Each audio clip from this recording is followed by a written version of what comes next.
저희 박태주 박사님 같이 참여하셨고 저희 김철 박사님 연구도 저희가 굉장히 많이 참고해서 진행했던 노동이사제 운영 실태 분석 및 평가 그 내용 중심으로 좀 말씀드리면서 앞서 한의사님 말씀해주신 제도 개선 내용 중에 겹치는 거를 좀 빼고 쟁점이 되는 내용하고 그다음에 노사관계 측면에서의 어떤 과제가 있는지 중심으로 말씀드리도록 하겠습니다. 먼저 이 자리를 빌려서 저희가 설문조사 진행하고 하는데 정말 노동이사님들의 협조 없이는 불가능했는데요. 관련해서 많이 참여해 주시고 면접조사에도 충실히 임해 주신 점 다시 한번 감사드립니다. 설문조사에는 총 108명이 참여를 했고요. 당시 저희가 알리오 자료, 그 다음에 김철 박사님 자료, 그 다음에 공로위협 등등 다 확인한 바로 당시에 190명 노동이사가 있을 때였어요. 그 당시임에도 108명이 참여했다라는 것은 굉장히 설문 응답률이 이제 높았다라고 볼 수가 있습니다. 쟁점 몇 가지에 대한 인식 그리고 경험 말씀드리겠습니다. 적정 노동이사 수는 한 명을 지지하시는 분들도 적지 않았습니다. 주로 중앙공공기관에서는 한 명을 지지하시는 분들이 오히려 비율로는 더 많았는데요. 지금 현재 이사의 규모 대비 적정하다. 그 다음에 한 명으로도 충분하다. 2명 이상이면 노동이사 간의 의사합의가 어렵다. 이런 의견들도 좀 주셔서 한 명이 적정하다라는 의견도 있었고요. 지금 46페이지 위에서 세 번째 문장입니다. 근데 2명 이상 꼽은 응답자들은 안건 발의를 좀 더 원활하게 한다거나 노동자들의 의견을 기관 경영에 충분히 반영하기 위해서 이런 이유들을 꼽았습니다. 그리고 2명 이상이라는 응답자 중에서는 이사회 정수의 3분의 1 이상이 돼야 된다는 의견도 있었고요. 요거는 유럽 사례에서 확인된 평균적인 규모이기도 합니다. 두 번째, 이사 선출 및 임명 방식과 관련해서는 표 1을 보시면은 선호도가 평균적으로는 전주고 투표가 많은 걸로 보이는데요. 이거는 설문에 참여한 노동이사분들 중에 지방공공기관 노동이사분들이 좀 더 많았기 때문에 평균값은 그런데 중앙, 지방을 나눠서 보면은 확실히 입장 차이가 드러납니다. 일정한 경로 의존이 있는 거 아닌가라고 생각이 들고요. 세 번째로는 그 노동이사 후보를 복수 추천을 했을 때 임명권자의 권한이 어때야 하는가라는 점에서는 거의 대다수가 직원 투표 또는 과반수 노조 추천 결과를 임명권자가 존중해야 한다라는 입장을 내셨고요. 그리고 구체적으로 어떤 활동을 하셨는지를 여쭤봤어요. 47페이지인데 안건 제출이나 부의한 경험이 있느냐라고 물어봤는데 48페이지 표 3을 보시면 있다라는 응답은 10%, 그러니까 10명 중 1명 정도였던 거죠. 중앙과 지방 간의 차이는 그다지 많지 않았습니다. 물론 이제 왜 그랬는지를 질문했을 때는 아직 임기 시작한 지 얼마 안 됐다. 이런 정도의 답변을 제외하고 나면은 대체적으로는 법령이랑 관련 규정상 어떤 권한의 미비, 이게 가장 큰 이유로 꼽혔고요. 그리고 흥미롭게도 기관 이사의 역할이 취약하다라는 점도 많이 제기가 됐습니다. 이거는 아마 공공기관 오늘 노조에서도 많이 오셨는데 기관에서 보실 때 이제 이사회가 결국은 약간 거수기로 역할을 해왔던 이 역사하고도 무관하지는 않을 것 같습니다. 독립성과 자율성이 좀 낮다라는 점 때문에 실제로 안건을 부의하거나 제출하는 것의 실효가 뭐냐라는 그런 의문도 제기하시는 분들이 있었던 것 같습니다. 표 4에 그 이유들을 명시해놨으니까 좀 읽어보시면 될 테고요. 49페이지 이사회 내 활동에서 특정 안건에 대해서 반대한 경험이 있는지를 질문했는데요. 표 5에서 보시는 것처럼 전체에서는 있다라는 비율이 10명 중 4명 정도였는데 저희가 23년에 중앙공공기관 노동이사 대상으로 한 설문에서는 있다라는 응답이 30%였어요. 근데 이번에 한 40% 가까이로 10%포인트 정도가 증가한 것으로 확인이 되는데 이는 이 이사회가 주로 경영진 손들어진 거수기라고 평가를 받는다. 그 다음에 이사회가 만장일치 문화가 있다. 그 다음에 노동이사가 직원 신분을 겸하고 있기 때문에 불이익 처우에 대한 우려를 이건 정말 기관마다 차이가 있는데 불이익 처우에 대한 우려를 심각하게 하시는 분들도 저희가 작년에 많이 만났습니다.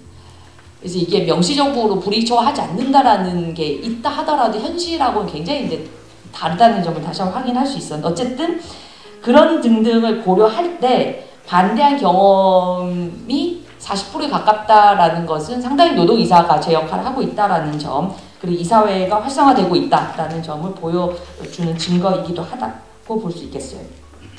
그리고 이제 반대한 의안을 처리하는 과정에서는 노조하고는 많이 충분히 조율했다. 그리고 노동이사는 이사회에서, 노조는 단체교섭이나 노사협의회 자리에서 비슷한 목소리를 내는 방식으로 대응했다라는 응답들이 많았고요. 그 다음에 타 비상임 이사들하고의 관계에서도 일정하게 약간 이제 연대 방식인 거죠.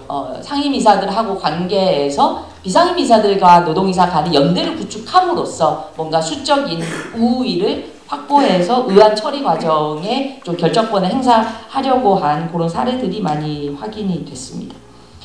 다음은 유급 노동이사 활동 시간인데요. 상근하고 있다라는 분이 표 6에서 보시면 13% 정도인데 전체가 그렇다는 건데요.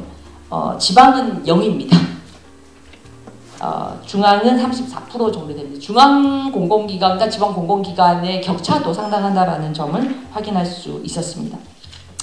자료 제공 시점이랑 정보의 구체성 51페이지 보시면 보통보다 약간 괜찮다라는 정도 수준의 답을 주셨습니다. 노동이사 역할과 권한과 관련해서는 임추위랑 선임 비상임 이사인데 임추위는 당연히 해야 된다라는 응답이 많았고 선임 비상임 이사를 맡는 것에 대해서는 약간 의견이 엇갈렸다라는 말씀드립니다. 개선 방안에 대한 노동이사분들의 의견을 종합하면은 첫 번째 권한 보장과 관련해서 52페이지인데 법 제도 측면에서는 안건 부의권이나 감사 청구 이런 것 등등을 보장하라. 그 다음에 지방 공공기관의 경우는 노동이사제 관련해서 조례가 아니라 모법의 내용을 규정하라. 그 다음에 중앙공공기관 같은 경우는 임기를 조금 더 연장하는 3년 정도 확대하라 이런 것이 제시가 됐고 그리고 이게 법제도로 모든 것을 다 해소를 할 수가 없기 때문에 기관 차원에서는 안건부의권 행사를 위해 세부 절차 마련할 것, 다양한 위원회 참여 이런 걸 보장할 것 등이 제시가 됐고요.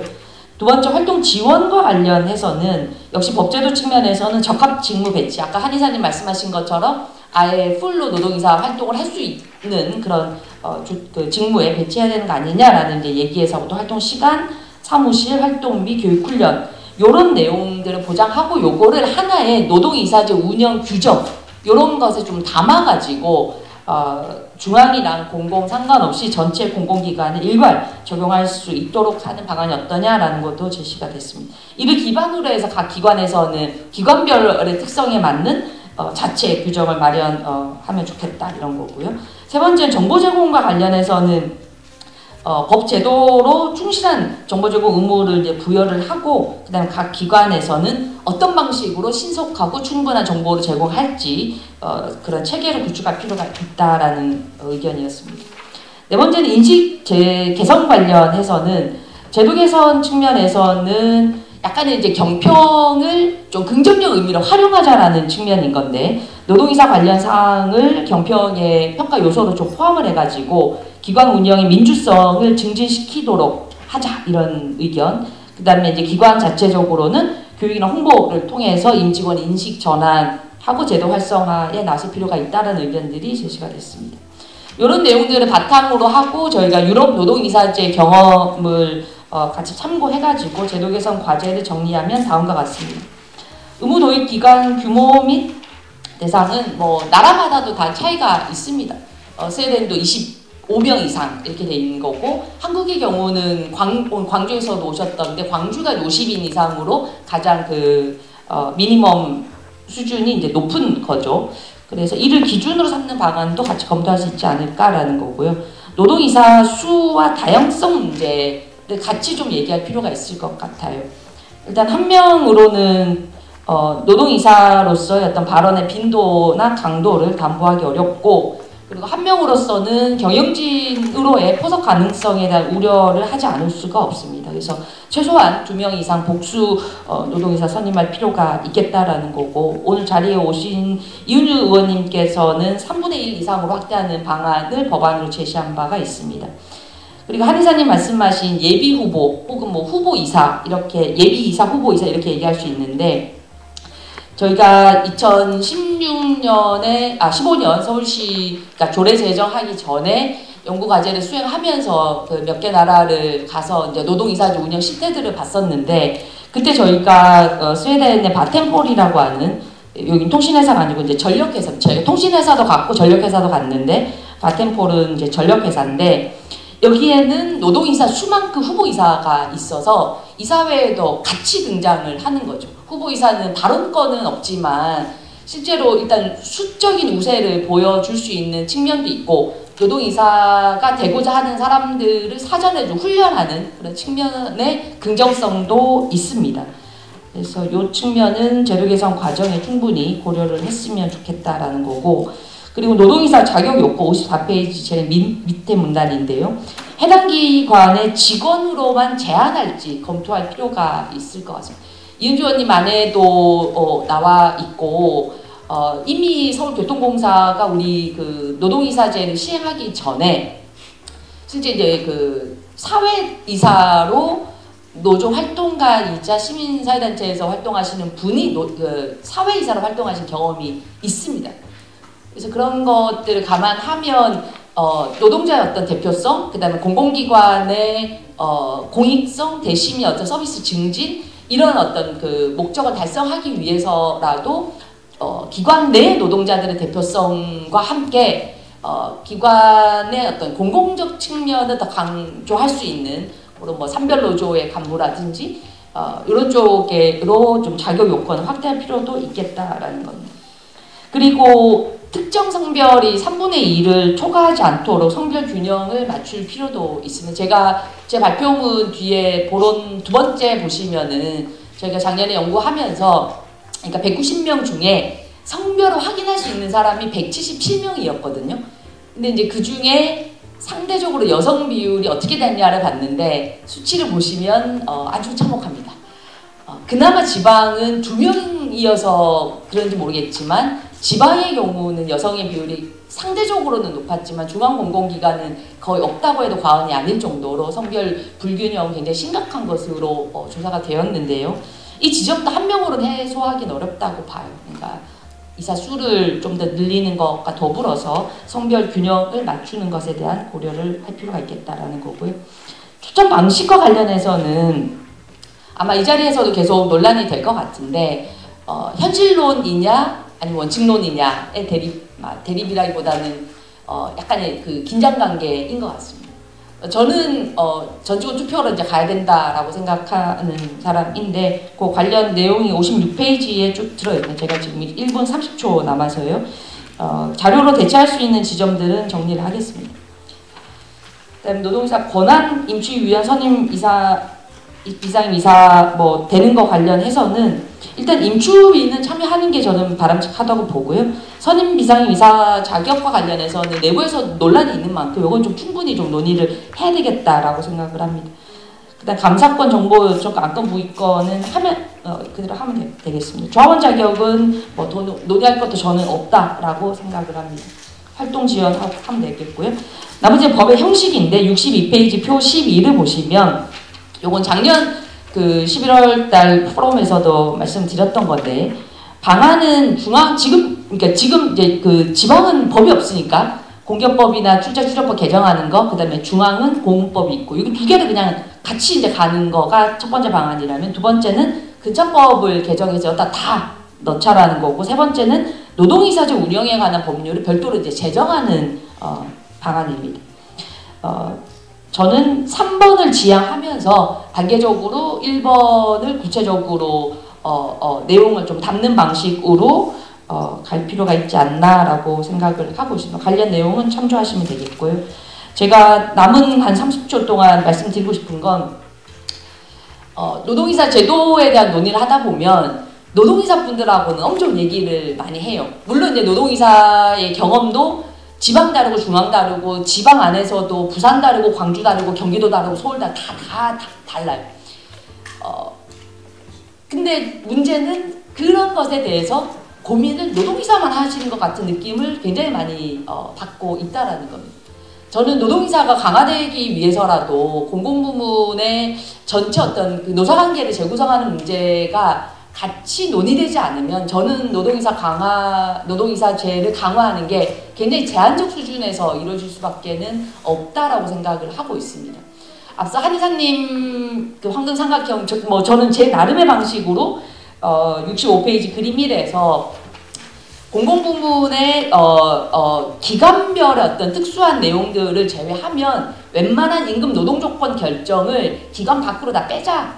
초기업적 수준에서 논의하는 거를 전제하자. 그래서 공공기관의 임금 노동 조건 결정위원회 같은 거를 만들어서 기관 내에서 임금 노동 조건과 관련한 어떤 규범 형성에 대한 거를 산업 수준에 좀 빼자라는 거를 전제로 노동이사제 강화 방안이 논의되어야 되는 거 아닌가라고 생각을 하고 있어요.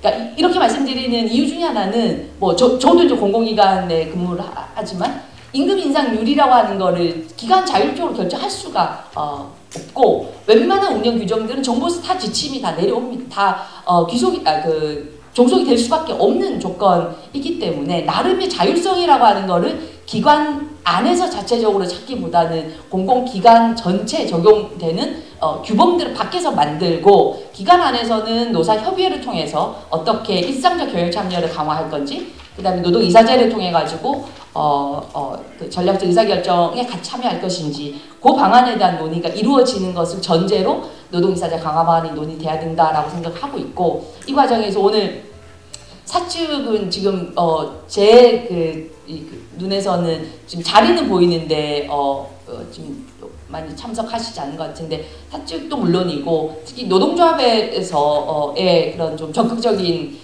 노동이사제 강화 방안에 대한 검토를 같이 해주시기를 간곡히 부탁드립니다. 노동이사분들 혼자만으로 제도가 강화가 될 수가 없고요. 그래서 노동이사분들 이렇게 보면 이런저런 고대나 노동사연구소나 해서 교육에 노동이사분들은 최소 한두 번 이상은 다 참여를 하시면서 엄청 공부를 하고 계시는데 저는 그럴 때마다 노조 관계자들 손 잡고 같이 오시기를 부탁드립니다. 서로 이해하는 가운데에서 노사관계 재편에 대한 문제 그 다음에 노동자의 어떤 경영 참여가 어떤 의미인 건지 그런 것을 전제로 노동이사제를 어떻게 강화할 것인지 논의를 노동조합과 꼭 함께 해야 된다라고 생각합니다. 이상 제 발표 마치겠습니다. 네, 고맙습니다. 네.